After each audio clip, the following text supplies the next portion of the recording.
People gonna be pissed. I mean, there were videos that, like, you didn't even want to release because they were a strong opinion that, you know, went against what the status quo or opinion of people were. Yeah, I think the...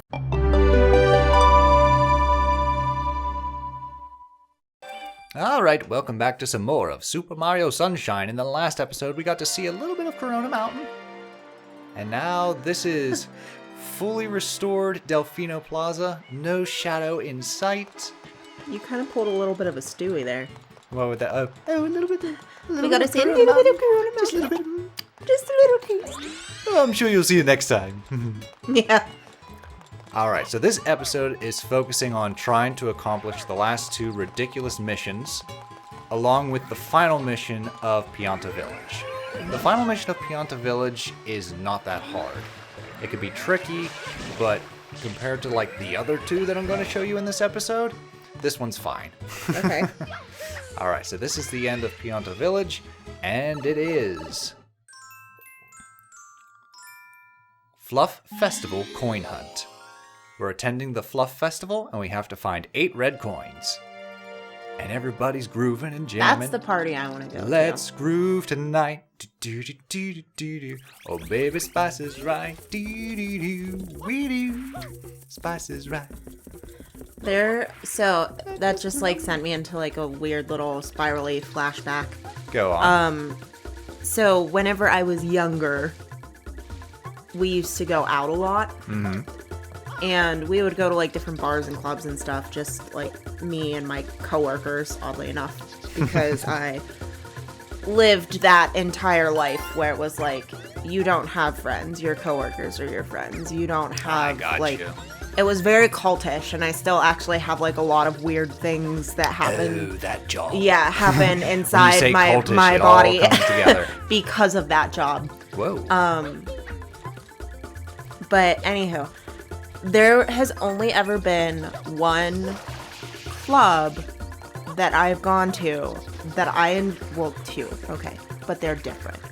Mm-hmm. 2 different clubs that I've gone to that were so much fun, where like the dancing that they were just doing reminded me of those clubs because it wasn't like weird, gross, grindy where like you have to have somebody like watching you at all times to make sure that you're not drugged and dragged away. And one of them was actually in Pittsburgh. And I think it was like near Lawrenceville. Where it was just like a regular bar. It wasn't even a club. It was just a bar, and like I was actually like there was dive bar or no, like a bar. Okay, gotcha. And I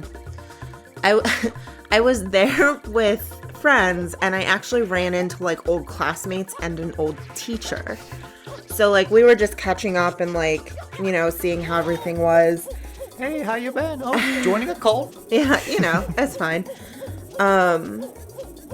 But all of a sudden we just like, people started like leaving the back door of the bar. Okay. And we were like, okay, what's going on? So we asked the bartender, and they were like, oh, you know, it's just like something that some of our regulars do. Like it's, you know, it's whatever. So you can't just say that and have us not be super curious. Just a sacrificial lamb, nothing special. So we like casually went through the back door, and there was just like this huge open room, and they were having like a breakdance battle. Oh, and it was shit. so cool. It was just like so much fun to watch and like see the differences between like breakdance battles in the movie versus like in real life. How and are it they was different? So like in the movies you always have like that like where it's super competitive but like almost in a negative way. Okay.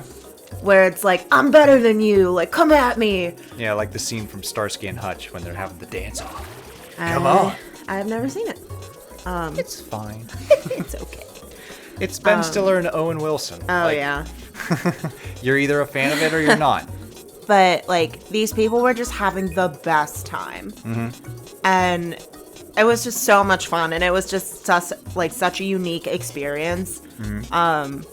And then the other one, I was in Chicago, and we were at another club. It was a regular like dance club, and then I was with like a whole group of people. It wasn't just me.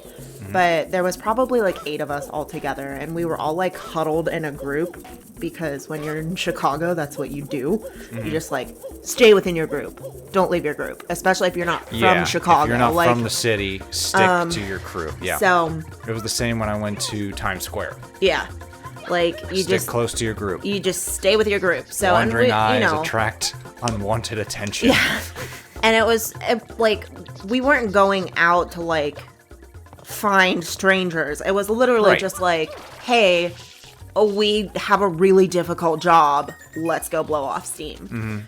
So, but we were all just like hanging out, dancing in like our tight little group. And then one of the bouncers came over to our group and they were like, hey guys, like, y'all look like you're having a lot of fun. You seem like a really cool group. Like, we want to invite you downstairs. And we were like, what's downstairs? Like, you know. Oh, I think that you told this story. And we went downstairs and there was like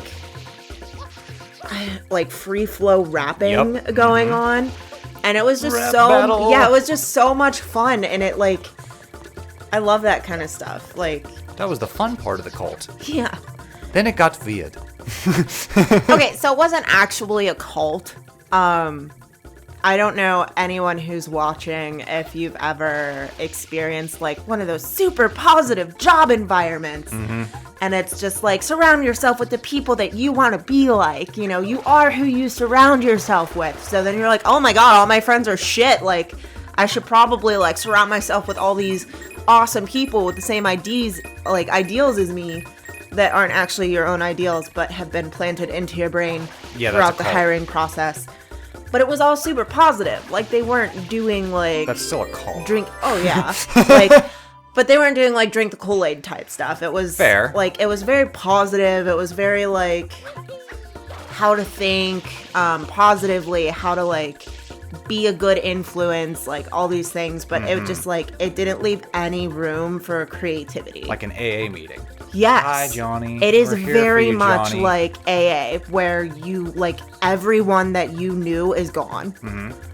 And then when you come back, like, after leaving, you just feel bad. So it's like, whenever I left that job, it made you feel guilty. Oh my, no, I felt like garbage. Oh. Because the whole, like, spiel of the job is... people can't do the job because they're either not willing to do the job or they are unable to do the job. And then whenever I left, I was like, okay, which one am I? Was I just not willing to go the extra mile, or like I just couldn't do it? Like, you know, I struggled with like, okay, what was wrong with me? Why couldn't I do the job? You weren't willing to go the distance. Like, I tried so goddamn hard. And it's just like, there were a lot of things that weren't taken into account with, like, me personally. I was trying so hard to be someone I wasn't. Yeah. And, like, a lot of it does make sense. You do attract who you are. Yeah. So it's like the people that I was attracting into my team that I was trying to build were like me. Like-minded which meant individuals. that they weren't stable. That's the good part, yes. So... which meant I had a really hard time, like, building a team. I had a really hard time keeping people. So, and then whenever I finally did get the people I needed to, like, move up in the company, because it was kind of like a weird pyramid scheme, I was just so unhappy. Like, I wasn't doing art. I wasn't writing. I literally woke up and worked until I closed my eyes. So... Because even, like, when we would go out... And you realized you were in the Matrix. Well, I was just like, this isn't what I want to do. Like, it's... I'm not, the loop, like... to be more specific. But, because even when we would go out places, you're still working. Right. Because, you know, I would go out to, like, bars and restaurants with my team. Mindset. Yeah. So I would be with my team, still, like, trying to be that, like, good, positive influence. And it's like... I wasn't being genuine to myself, where I was like, yeah, I can be a little bit of a neg nugget. You know, I am a melancholy person. You know, that doesn't mean to say that I'm never happy. Right. Like, I'm also a very happy person. But just when my brain starts to run, it tends to fall into, like, a melancholic state. Okay. And it's, like, not acknowledging that and not healing that part of myself. It just built and built and built until I broke. Okay. So, it was really weird. But that's not to say... Yeah. But that's not to say that I didn't have a lot of really amazing experiences during that time, because I did. Mm-hmm. Like those 2 clubs that were just a lot of fun to experience. You know, I've never gotten to see like a genuine Chicago rap battle. Yeah, gotta say, haven't been involved in any of that yet. Yeah. So we'll see. Yeah, it was just a lot of fun. Maybe one day I'll join a cult. Please I don't. probably have been part of a cult. I just never saw it as a cult. I mean, like, you don't see it as a cult while you're in it. Exactly. Like, so there is. and that's not even to say that the company I worked for was like a bad company. I mean, Aldo just Fino wasn't- is quite the cult. It just wasn't for me. You know, it's the same. It's the same because my sister used to say that all the time. She'd be like, "Amanda, you're in a cult." And I'd be like, "Annie, no, I'm not. Like, it's just a really positive environment. It's just a people helping people business." And then you stepped away from it, and you were just like, "Oh." Well, I stepped away from it, and then she joined Amway, Ah! which she invited me to like a couple of their conferences, and it was exactly like the company that I had worked for. Yeah. Just like their type of marketing was just different Yeah. than the type of marketing that I was doing. Just wrong enough. But it was like, you know, we're here to help you. Like, build your team, make your own success, and like just all of these really like inspirational things. And she's like, this is great. Like, I feel amazing. And I'm just like you can run through a brick wall? Yeah. They probably also recommend a lot of like self-help and personal growth books, right? Yeah. Girl, I've been there. They probably tell you to surround yourself with like-minded people. It's one of the reasons why I don't want to get into group therapy. One-on-one is fine. Group therapy might feel a little too coldish. No, group therapy is very different. Yeah, we'll see. I went to... I don't know. There's a couple openings where I'm just like, I...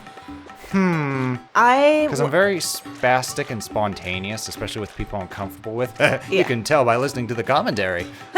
So I'm just worried how that would be perceived in a group setting. I think it's all in, like, what you're comfortable with. I went to a few group therapies, like, after my dad died, I went to a few group therapies of survivors of suicide. Just because it was, like... It was so new, and before it was, like, you know, all of these thoughts of... how am I supposed to feel? And I was just like, I need to talk to people.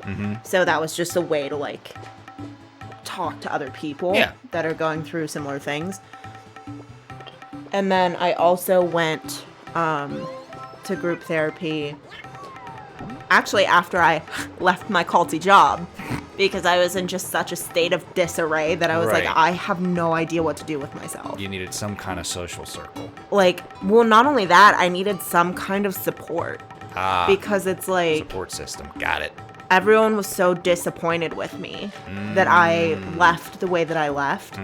Like, I quite literally... cold turkey. Yeah, like, I quite literally quit my job on a Monday, packed up my entire life, and moved 4 states over by Wednesday. Yep. So, like... And I didn't tell anyone. I just showed up with a moving truck. Right. So it was like... You know, they were all just like, oh, you got out. Like, you got out of this crappy neighborhood. You got out of, like, yeah, the lifestyle. And I was just like, well, and you popped right back in. Here I am. Yeah. So I just needed, like, a support system. So I went to a group therapy. Oh, okay. I learned very quickly group therapy is not for me. Oh, alrighty then. And why is that? You have to share. Yeah. So, and it's like, for me, I wasn't ready to share. I just needed to be with other people that were similar, but, like, it is very much like, hi, I see you're new to the group. Tell us a little bit about yourself. Why are you here today? And it's just like, I'm not ready for that. I'm here because I'm mentally unwell. Oh, that kind of shit. Yeah. I thought you meant, like, it's not just about you, it's about others. Well, yeah, that as well. Like, you do have to listen. Yeah. You know, listen to other people and their stories. That's what I was there for. I needed to feel in myself that I wasn't alone. Okay. But I wasn't ready to share my own story yet as to why I needed to be there. Okay. But whenever you go to, like, a group therapy in that setting, at least in the facility that I went to, you have to share. Right. You have to share why you're there. You Yeah. know, what your situation what you doing is. here? Yeah. What you doing here, Oh, well, little I saw lady? the free coffee and donut holes and thought I would Fight Club my way into new friends. How'd that work out for you? Well, I only went once. Well, there you go. There's your answer. Oh, thank God. See, Yoshi disintegrates when he hits water, and I just hit the shore, and the game was nice enough. Because this stage really sucks, because if you lose Yoshi, you gotta start all over. And that's not even the hard part. This is the Poison River. Oh, Fuck this stage. this is like the Ohio River. So if you touch this water, it is instant poison. It kills you instantly. Great. You have to collect 8 red coins while balancing on this lily pad. The lily pad disintegrates after time, so you can't just stay there forever. So you gotta position yourself, whichever word you want to choose. Either's fine. And collect, well, there we go, we failed. And if I die, I get kicked back out to the plaza. I gotta do it all over again. So you don't even want to just, like, jump off into the Poison River. No. You just gotta do it again. Yep. Well, here's the real trick. So you see that pipe at the end? Death.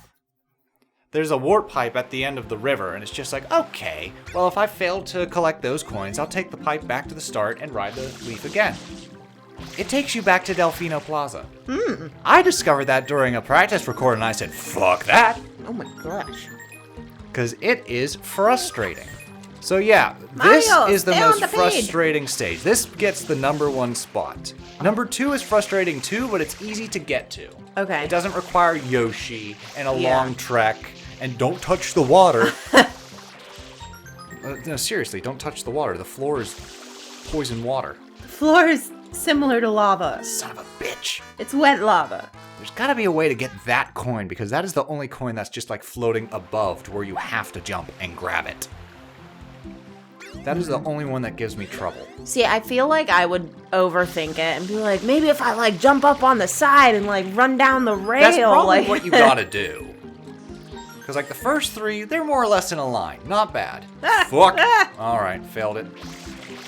There goes number 4 and 5.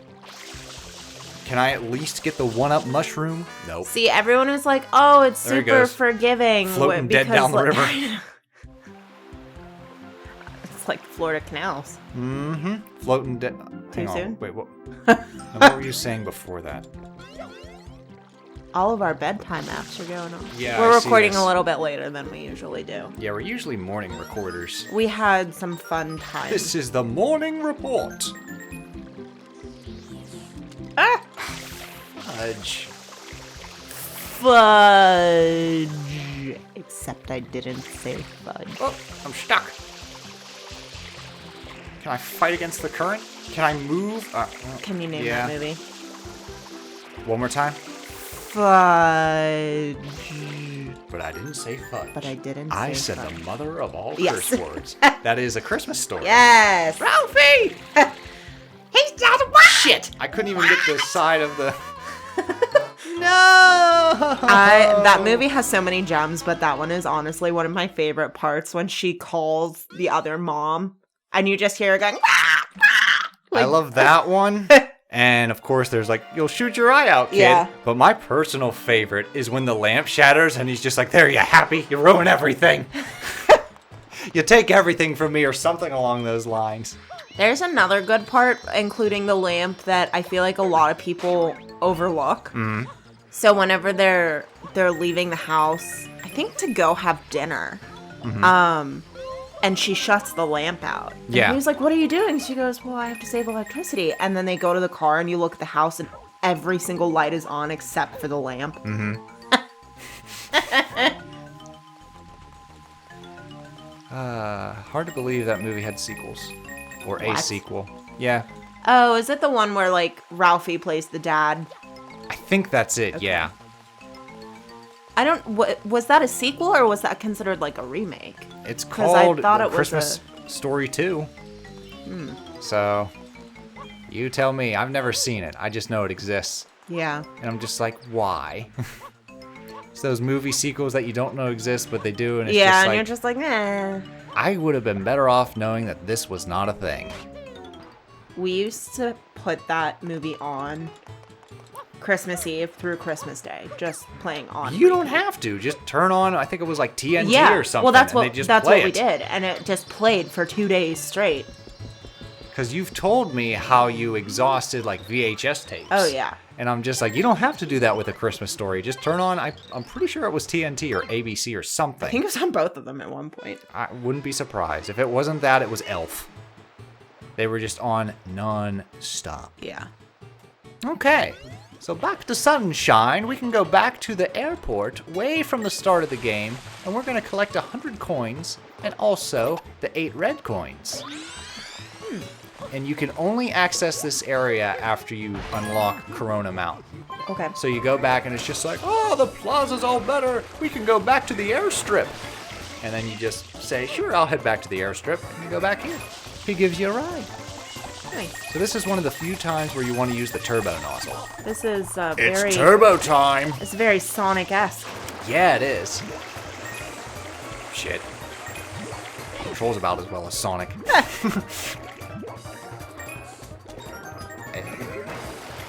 We need to decide what Sonic game we want to play on this show. I mean, eventually we'll get through a couple, but we gotta at least do one. I mean, I feel like maybe because I've only ever played, I think, like 1 or 2 Sonic games. But they're not really like a story-driven game. Well, that doesn't really excuse a lot of playthroughs that we've done. Well, what I mean by that is it would be like doing a playthrough of Mario Kart instead of just like a one-off episode of us playing together. I feel like that's how Sonic would be, where it's like if... I don't think I entirely agree. I think it would be similar to like the Bonk playthrough.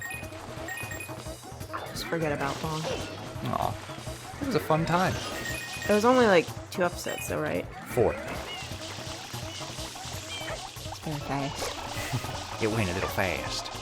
And I mean, there's longer Sonic games. The Sonic Adventure games. Well, that's what Sonic that's what I Heroes. mean. It's like I haven't played all of them, so Right. I don't know. But I know the ones that I have played. The new one, Sonic Frontiers, which is Sonic of the Wild. Basically, they saw Breath of the Wild and said, yeah, let's try that. Yeah. Let's do an open world Sonic game. And a lot of people are just like, not bad. Nice direction for the series. Best thing so far that happens to Sonic since Mania. And then there's others that just like, nah, you know what? I think open world is a little too tedious for Sonic. I'm like, for Sonic? It's a little too tedious, period. Yeah. But hey, that's me on the outside looking in. I need a little bit of structure in my game. I need purpose. Give me purpose. Give me porpoise. Give me porpoises. Give me some porpoise. The sleeping meds are kicking in. It's all right. All right. So we got the I think 8 red coins. Now we just got to grab the 100 gold coins, and then that clears out the airstrip. Okay. So then after the airstrip, I'm gonna show you the pachinko machine. Oh boy. Yeah. So clearing the pachinko machine and the poison river is all we really gotta do on screen. Then I'll get the rest of the Shine Sprites that are like collect 100 coins and whatnot, and the blue coins off screen. And then we'll meet back for the finale with Corona Mountain. Give Mario the Rona. Rona Mountain. Old Rona Mountain. Whoop, there it is. Since the game was nice and saved our 66 coins that we collected in the stage, we only had to get 30 more. Oh, that's what I was in the middle of saying. Damn it. In the last, like, area level place. I know a lot of people will be like, oh, it's super forgiving because you have, like, unlimited dies before, you know, you're not sent back to, like, the beginning of the game. But I'm like, it could be even more forgiving and save the red coins you collected pre-death. Yeah, it very well could. there's a lot of things that like newer Mario games do that people are just like, it's easy, it's not hardcore. I'm just like, listen, it's a bit more fair compared to Sunshine. You mean like playing with the safe driving on, the safe steer feature? Mm-hmm. Yeah. Yeah. No, not like that. I'm talking about like actual like physics and mechanics. But that's like driving nice with safe steering on so that you don't fall off the edge of some dumbass course. Uh-huh. Uh-huh. All right, sure. Physics. If that's the hill we've decided to die on. I'm just getting at people will bitch about anything. Oh, even yeah. when they are not playing it. Yeah. Well, we should have known this. That's just going to happen. Honestly, I'm surprised that's the video that has gotten the most, like, negative. Because there were quite a handful of videos where I was just like, I don't know about this. People are going to be pissed. I mean, there were videos that, like, you didn't even want to release because they were a strong opinion that, you know, went against what the status quo or opinion of people were. Yeah, I think the first big one was we didn't like WandaVision. Yeah. And that's aged well in our favor because no one gives a fuck about Marvel anymore. Yup. So it's just like, that worked out in our favor. Glad we released that video. Well, and it's even like the reason why I know for me why I didn't like it. And I'm just like, you can't tell me that I'm wrong. We literally watched, 2 episodes? Mm-hmm. And then when Chuck finished it and came over, I gave him, like, literally the entire synopsis of the show, including the twist and who the bad guy was. And he was like, wow. Yeah. Spot on. And I'm like, that's because it was predictable. Mm-hmm. That doesn't mean it predictable? was... The way this fucking pachinko machine functions. Yeah.